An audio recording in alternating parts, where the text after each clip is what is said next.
Hello and welcome back for another episode of this season of Try This on Wisp Sports. I'm your host, Dr. Kirstin Lauritzen, and we have another special guest with us today that I'm so excited. We have Olympian Ilona Maher. She goes by Lo.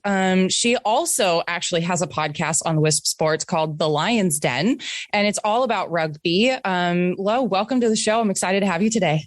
I'm excited too. I will say my podcast is The Leo's Den. The Leo's Den, sorry. Okay. Yes, but your pictures are female lions. Yeah. So the Leo's Den. Yes, my apologies. No, you're all good. It's just because my teammate and I are two Leos and we're just too classic, just too much Leo at times. So we went with that. I love it. That's amazing. Well, why don't you introduce yourself a little bit? What's your background? Rugby. You play the sport of rugby. Who are you? So I'm Ilona. People call me Lo, as you said. I'm from Burlington, Vermont. I've been an athlete all my life. I played field hockey, basketball, softball in high school. If there was a sport, I probably tried it because my dad told me to. And then I made the late decision. I decided to play rugby my senior spring of high school, and it just turned out to be very good at it. And I decided it was something I wanted to pursue in college. So I went to Quinnipiac University. I got my nursing degree there. And senior year, I was like, I want to go play for the USA team and, pursue this Olympic dream. So recently I just went to the Tokyo 2020 Olympics. And while there, I became kind of a TikTok, I guess, sensation just by showing what life was like inside the Olympic Village. People really loved it and loved seeing just an Olympian be herself. And now I just play rugby for a living, which is an absolute blessing. Oh, I love that. So what's it like playing rugby as your main thing that you do? Sometimes I take it for granted because sure. Not many women get to play a sport for a living, and sure. You never know women plans like, I want to be a professional athlete. That's just not on our radar. You could love a sport so much, but it's just not really sensible to think that. I am so honored that every day I get to go in, play the sport I love with girls that I love as well. And I love to hang out with them every day. And I get to make my body better and constantly work out and train in the sun and have fun. It's so fun. And, recently I've been driving into work like pretty early. I have to go into like 6 a.m. sometimes. And I'm like, oh, why am I up so early? And then I see the sunset and I remember what I'm going to do. And I'm like, dang, this is awesome. I mean, that is really cool. It is really. So this podcast is normally about triathlon, but we're expanding and bringing more athletes in to hear about what it's like to play in just different sports, but also talk about nutrition. But one of the things that is so common with triathlon is that you're usually by yourself for like the majority of it. So it's really cool to hear that, playing with a team. Sometimes I think, especially in my past, I was actually better in the like solo sports than I was on a team. So it's also really cool to hear that the experience can be a good one to be an athlete on a team. Oh, I've never played a solo sport before. Oh, okay. I mean, the only thing I think is like in softball, I was a softball pitcher, and that is a lot of like your own hours getting better. But I've always been a team sport player. I don't know what it would be like to really have to motivate your own self and to do it, because I go in knowing like I'm getting better with my best friends, whereas really like those solo sports, you're competing against yourself and like making yourself better every day. Yes. Yeah, it's very much so that way. Okay. So tell me a little bit about what does your training look like when it comes to rugby? What's a day look like? I train 4 days a week and train Monday, Tuesday, Wednesdays off like today, and then Thursday, Friday. Rugby is a sport where you do need a lot of recovery time, and it does take a toll on your body. So on a normal training day, we'd have 2 on-field sessions a day and then a gym session. And it mixed in between, we have our meals and we have a lot of meetings, culture meetings, film meetings, mindfulness meetings, whatever it is. Wow. Okay. So what does your recovery look like? What do you do to recover? I'm gonna be honest. I could be better at recovering. Okay. But we all could. I just have I like to contrast bath, a good hot bath to cold bath. You know, I'm going to be honest, more hot bath than cold. Stretching when I can. I'm a big walker though. I will go on hour-long walks. Like I'll probably go on a walk today just because I feel like it just clears my system and I just can think and I'll listen to music or I'll do something else. But I love walking to get the muscles going again so I'm not so stiff on my off days. Recovery to me is a lot of sleep. So I go to bed pretty early. Last night I was in bed by like 9. I just kind of think like I have nothing else to do. So why am I watching Netflix when I could be sleeping? Eating is big. I eat a lot and I am really careful, not too careful, but I like what goes into my body and I want to like what I eat because food is such a comfort for me and it's so important to me. And then sometimes I ice my leg. That's pretty much it. Okay, got it. Well, yeah, I mean, recovery is one of those things that I feel like we can all be better at. But it's also, as you mentioned, it's such a important piece of, especially being a professional athlete, but for all of us that do any type of sport, prioritizing at least resting is a pretty critical piece for sure. So tell me a little bit about what your Olympic experience was like. I mean, that's just such a cool thing. You made it. Yeah, it's super cool to like dream about something for years and years and finally made it. But it was an interesting time in that I didn't fully believe I was going to the Olympics until we were literally driving to the Olympic Village in Japan because you were in 2020 and it got canceled. And so you were so afraid to get your hopes up and be like, oh, into beginning of 2020, I put on my goals page Olympics. And then I didn't put on my goals page for 2021 because I was so afraid it wouldn't happen and I would be setting myself up again for really big disappointment. But it was altogether an amazing experience and Japan did such a good job with it that they're able to put this on and still make us feel special and like Olympians, considering there's a whole pandemic raging outside. We got tested every day. Once you were in the village, it was like this kind of little bubble, but you wore masks everywhere, but I still got to talk to a lot of Olympians and meet a ton of people. I do remember the opening ceremonies, there's a lot of waiting. So you wait for a while and you're down and deep in like these, like not caves, but like you're going through the parking lot or whatever. And you're so hot. You're wearing your mask. You're wearing all this polo suit and you get so excited because I've always watched the opening ceremonies. I love it. Always. It's like the best. Yeah, truly. I always still remember, like, I remember the feeling of sitting in my living room during the Olympics in China, Summer Olympics in China years back. I'm not sure which one it was, but I feel the sun on my face watching those opening ceremonies and how amazing it was. So I was so excited for it. It was a little bit as we walked out, I'm like, and then you see no one's in the stands and it was like, okay, but I knew my family was watching back home. I knew that this is what had to be done for it to be possible and put on the Olympics. But other than that, it was great. One thing I thought was interesting is that you had to be out 48 hours after your last event. So usually you can stay at the Olympics for like 2 weeks afterwards and you get to enjoy and watch all these games and really feel the Olympic experience. But for us, it was like, all right, you lost, get out. So that kind of was tough instead of really getting to fully breathe in the Olympics, I think. Yeah, that is an interesting part of that, doing that in a pandemic. Well, I think we all knew that it was going to be kind of, just a very different experience since you didn't have, people in the crowds there. But as you said, it was really neat that they were able to still put it on. So for example, especially with like triathlon, like so many of the big events have been delayed.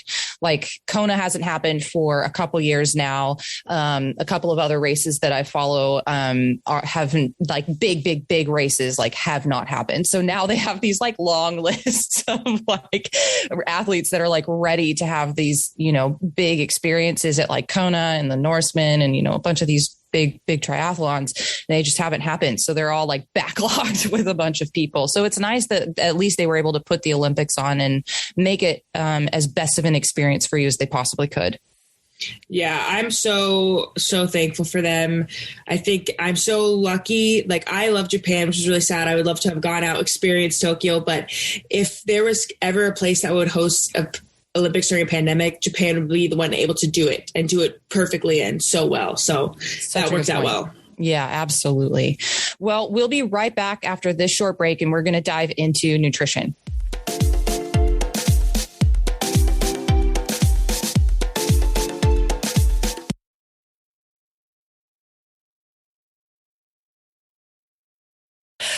Okay, so we're going to talk all about nutrition because this is my jam.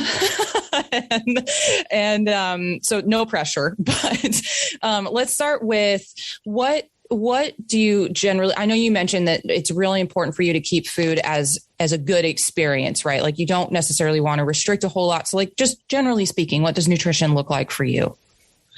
Yeah. Interestingly enough, today I'm filming a What I Eat in a Day video for my YouTube channel. We'll share it. So nutrition for me is very varied, I guess. I like to eat a lot of different proteins, a lot of different vegetables, a lot of different carbs. I find that eating the same thing every day can get very monotonous. It can lead to results, and it can lead to looking a certain way or feeling a certain way. But to me, I grew up in a house where food was a sign of love, and it's a joy. Yeah. You come around a table and you break bread is what we always call it.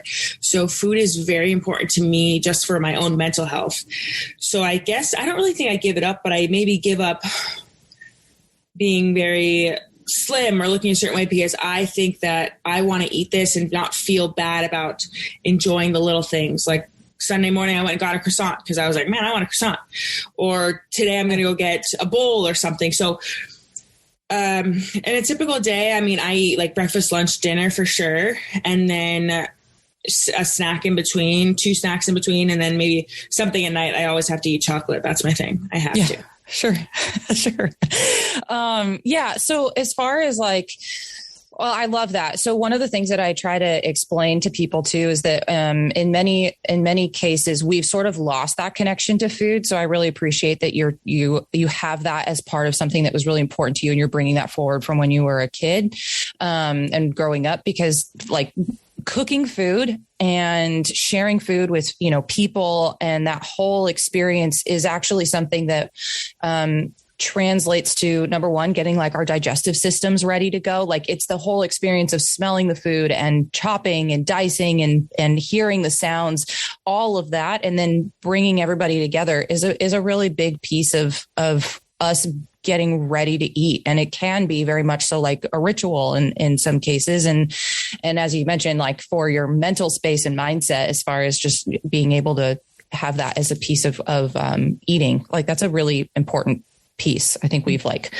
yeah. And then the second point that you made there too, is that also, yes, you're right. Like eating a certain way, like if you did like chicken, rice, and broccoli as like your standard meal for like many meals, yes, it works for getting results and for macros and all that jazz. However, the problem that I see all the time with that is that it's not diverse, right? There's not a whole lot of different types of foods, which number one is not very good for your gut and your gut bacteria. And number two can create nutrient deficiencies because it's in the variety that you get all of those nutrients. So I'm with you on that. I think food should be exciting. I think it should be fun. I think it should be an experience. And we get a little bit too crazy about food. Yeah. And it's even so tough to, when you're on a sports team, like especially a team sense, because you're watching everybody else and you're seeing what everybody else is eating. So you're like, okay, well, she's eating that, so maybe I should eat that. Or, oh, she's not eating this, so maybe I shouldn't. So it's taken me a while to not compare what I eat to other people. And because we have all very different eating habits on my team. And it wasn't like one time when my teammates Naya, who I do the Leo's Den with, I was getting food somewhere and she's like, you need more than that. You're a big girl. And I was like, oh, you're right. I'm a big girl. I need to eat more than a lot of other people, because that's just who I am. I'm never not going to be a big girl. So yeah, they're eating just one thing, but I might need to eat 2 things because that's who I am. That's what my body needs. Oh, absolutely. Nutrition is something that should be very specific and unique to you. Absolutely. Oh man, I'm so glad I didn't even think about that when we started this, but the comparisons of seeing your other teammates. One of the things I think that a lot of athletes or people in general do is they listen to podcasts, they listen to, or they see their friends, right? And they're like, well, what are you doing? Yeah. Yes. And then their friend may not look anything like them, or like that pro triathlete or that pro athlete may not look, first off, anything like them. And number two, may have an entirely different lifestyle. Like, they may be training, like you mentioned, 4 hours a day, multiple days a week. And then there's a lot of athletes that, are still competing at a very high level, but they also have a desk job where they're sitting for like 5 to 8 hours a day, and it's an entirely different scenario. So having your nutrition very specific to you is huge.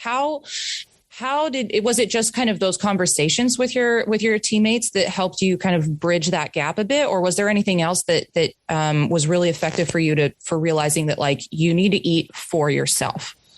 I think we also have a great dietitian, Jackie. Oh, yes. Who we talk with and work with a lot. And it's so interesting because I have a great body, I have a really good body comp and I'm able to play really well at that body comp. So just having conversations with her and be like, it's so wild because when the scale says 197, I've played my best rugby games. And then, in your mind, you always want that number to be lower on the scale. And then I've been at 190 and I haven't played my best rugby games. And she's someone who is like, she's never told me to lose weight. She's told me to like keep doing what I'm doing, maybe change this or add this to that. But it's always, she's been very helpful to like just factually in numbers, you're doing great, but also like mentally you're doing good. I have a great best friend. My best friend's like 5'4". She's 140 something pounds. She's fit. She's compact, has abs. She is very restrictive in her eating. So I think we've really worked well to kind of balance each other out because maybe beforehand I was not restrictive at all. She's very restrictive, but now we've kind of come to help each other a little bit. And like she started to introduce even like dairy and other things in her diet because not just because of me, but like because of our dietitian and because of performance. So that's something is like right now I'm eating to perform, eating for function. I'm not eating for form. Yeah. Oh, absolutely. And the focus on your performance is key. I have another example. In the CrossFit Games it was early on, Camille LeBlanc-Bazinet was super lean 1 year. Super, super lean. And she didn't, or no, actually, I can't remember the order of it, but she was very, very, very lean on 1 year and she didn't win. And then the next year she came back and she was, not as lean is what I'm going to put it as. And she performed so much better than the previous time. And so the focus of that is more on if you are, an athlete that your performance is critical. It's not about how you look. It's not about how you look. It's absolutely about how you're performing. And I love that you're able to tell just what works best for you. And that's amazing.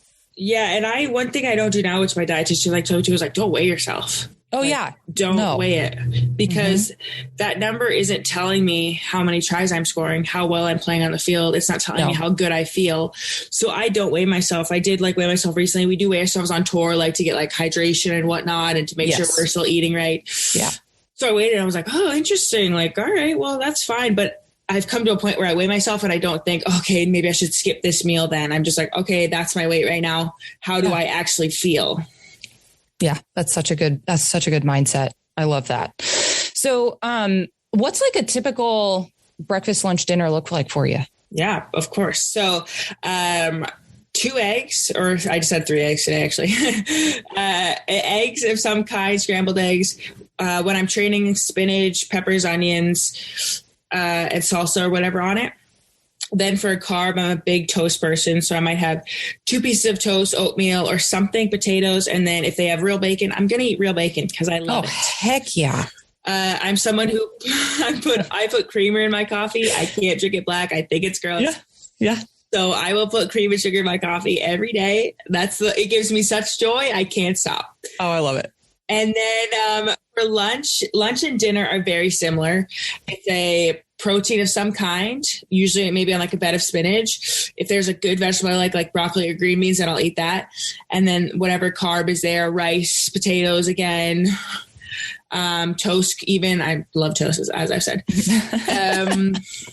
And then during training days, I might have like a Powerade or half Powerade, half sparkling water, because that's just like a lot of work. And then usually I'll have like a snack at some time. I like hummus, carrots and crackers. Yeah. Sometimes I'll have chips and salsa, which is like maybe not the best, but I love it. And then, I mean, I love chips and salsa. Yeah, it's not too bad. I just, you got the amount of chip to salsa ratio is never true. Dinner, same as lunch. And then my problem was always after dinner, because I would always get hungry after dinner, and I would be like, no, I can't eat again. I've had my dinner, because in my house at home, we have dinner is our big meal, and that's where you eat. So when I'm here, I'm like, oh, no, I can't eat again. I just had dinner. Like I shouldn't, but then I end up snacking, and I end up like, I'll just have a little bit of chocolate here. I'll just have a couple of these. I'll just have a couple of that. So that's where I always get into problems, and I still do it now. But my dietitian and I have worked on like having a high protein snack. So I'll try to have like a yogurt, and I put chocolate chips in the yogurt with like a fiber cereal. And that's when I started to eat with like tea or something. So after dinner is where I think I have my most problems, that nighttime. But I'm working to realize that a yogurt is actually better than 10 other little things. Absolutely. Yeah. I mean, is part of that too, is it worse on days where maybe you didn't get enough food like earlier in the day? Have you ever noticed that? I don't think it matters. I just think like, I also am like so programmed to always want something sweet after I eat. Sure. And I have to, in that time, I have to eat something. So it could be. I'm not sure though. I was just curious. Yeah. Because sometimes, if there's so many different scenarios, right? Like it could just be that's just your body's just wanting a little bit more right before going to bed. But having it, as you mentioned, having that protein there is actually a really great thing, because so many people will kind of go towards those kind of sugary carbohydrate based foods, but having that protein there with that, first off, helps your blood sugar. But second, it also will help your recovery as you go through the evening and going to sleep. So there's a multi-purpose for that. But then another scenario, and this is for people who are listening that maybe experience the same thing, right? Is like sometimes we are very restrictive on carbohydrates. You're not, but I'm just saying that absolutely. that if you are restricting carbohydrates and you're getting those sorts of cravings towards the end of the day, super common, that either maybe you skipped a meal because you're busy or whatever, or you're just deciding like that fasting is like your thing, or maybe, that you're just limiting your carbohydrates, but then you're noticing that you're just having these major cravings towards the end of the day. Those are signs that your body's like, okay, but you didn't feed me. So like, I literally need food. So please give it to me. Yeah. And so it'll like, your body's super smart. It will tell you what it wants. And it'll get it. Yeah. Somehow. But anyway, I love all of those things. What do you typically do as far as like, do you do anything for like pre-training, during training, after training? Do you have any kind of routine around that? I don't. There was a time where I was scared of snacking, and I just tried to only eat breakfast, lunch, dinner, because like I felt like, snacks, I'm getting in unneeded calories. I don't need it. Now I've kind of had a better relationship with it, where like after training, maybe we'll have a protein shake or something like that. But we eat very right after trainings and like right before. So we don't need to do much snacking. During game days, I play a very interesting sport where I do 3 14-minute games a day. So it's like you have to get yourself up, get yourself down, get yourself up. So it's figuring out where to eat your carbohydrates, where, like, at what time should you do this? So that's kind of a science in itself. And that's something our dietitian helps us with, is like, we have our breakfast, then we do like a primer, and then we go to the field. And then like an hour before the game, I'm eating like pretzels or some sort of carbohydrate. More before the game, we're drinking 15 minutes before, like amino acids and electrolytes. After the game, I immediately get in like a little smoothie, and then we go to lunch or something like that. And that's when we want to eat like that protein and have our meals. But we do that 3 times a day. We're doing that sort of ritual. Cool. I love that. That's pretty dialed in. Yeah. I've been doing it for 3 years now. I still don't know if I have it perfected though. Okay. Oh, it's a journey and it changes, right? Because it can also be affected by how much stress you have. It can be affected by how much sleep you got. I mean, yeah. But having it generally there and having that routine is also a pretty important piece because your body will respond to knowing it's going to get something right at certain times. So those routines are pretty important. Cool. Well, that's pretty much all I had for today. Oh, I actually am curious about supplements. What kind of supplements do you take, if any? Fun fact about me, I do not take any supplements. I should start taking some supplements. But I have just found, and my dietitian does want me to get on like iron and vitamin D because that has been lower in my blood work, which is interesting because I feel like I eat a lot of iron, but every time it says it's lower, but I don't believe it. So I need to try to take iron supplements more and vitamin D supplements more. But for me, I don't take any supplements like creatine or anything like that, just because I feel like I'm performing well right now. I feel like I'm doing well. So I'm almost like saving it for when I like need it. And when I get older and I'm like hitting 32 and I'm like, I need something to get me going. So I've never taken any pre-workout. Don't take anything like that. I don't even really like protein powder that much because I'd rather just get it through natural sources. But I do need to take iron more. Yeah. Especially if it's on your blood work. Yeah. Coming from I just don't understand because I'm like, is this normal people? I think this is for athletes or something because I've always had good iron and now all of a sudden my iron's bad. Interesting. But I have to ask her if it's like, if they do a higher range for athletes or something, because my sisters were always the one who had iron deficiencies. And I was always like, suckers, you guys can't get up off the couch without passing out. So, oh my gosh. I just don't believe it, but I will try to take my iron more. And I got to take with my vitamin C or whatever. But I mean, I don't tell any difference. So yeah. Well, some people can feel worse taking iron supplements. So part of it is just determining what works for you. Yeah. But yeah, I wouldn't, I know nothing, but I wouldn't ignore it. I know. I know. I meant, I know nothing about your specific, life of, and your health related things, but, I'm kind of the queen of nutrient deficiencies. And so, I'm going to be the one that's like, listen to the blood tests. Yeah. Listen to the science, maybe. Yeah. But also though, there may be a level of iron and vitamin D that works the best for you. So you may not have to have the highest levels of iron that, it's considered good, but it might just be that you kind of operate well at a certain level. So just figuring out what that is, but I wouldn't wait until you don't feel well because it can take a while to get some of those levels back up. Yes. Okay. Well, that's just my 2 cents. Okay. So where can listeners find you either on Instagram, TikTok, which I highly recommend because I'm a follower on TikTok ever since you began. And it's absolutely incredible. So where can they find you? So Instagram, TikTok, it's at Ilona Maher. And then I'm starting a YouTube channel just to go over my daily life and show people kind of a little bit more in-depth look into me. And that's Ilona Maher as well. And all that can be found on my TikTok and Instagram. Perfect. I'll also link that in the show notes as well. So thank you for being here, Lo. Yeah, of course. Thank you for having me. Absolutely. So that's our episode for now. Thank you so much for listening. Make sure to follow Wisp Sports on all social media channels and make sure to share this episode with anyone you think may love it.